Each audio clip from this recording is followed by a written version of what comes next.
In today's video, I'm going to teach you how to use DSUM in Google Sheets.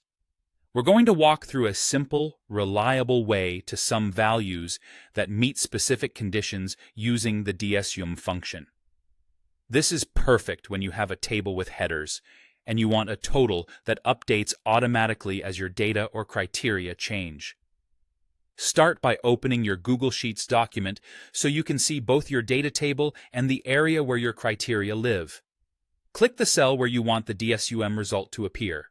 This is where the final total will show up, so pick a clear spot that won't be overwritten by other data. Begin typing the formula by entering each DSUM. You'll see Google Sheets suggest the function as you type.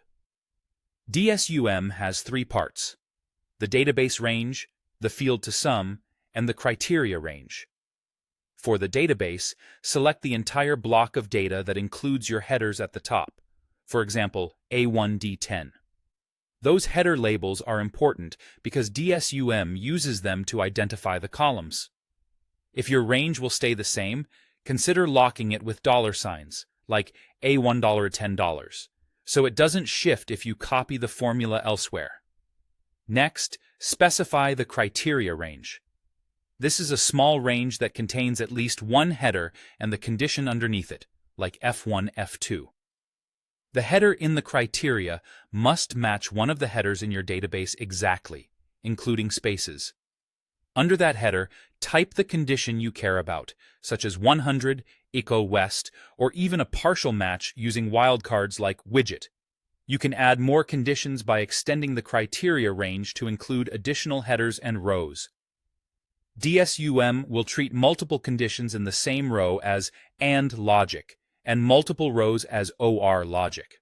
Finally, tell DSUM which column to sum by providing the field.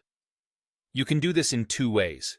Put the column's header in quotes, like amount, or use the column's number within the database, such as 2 for the second column. Using the header is often clearer and less error-prone if columns move.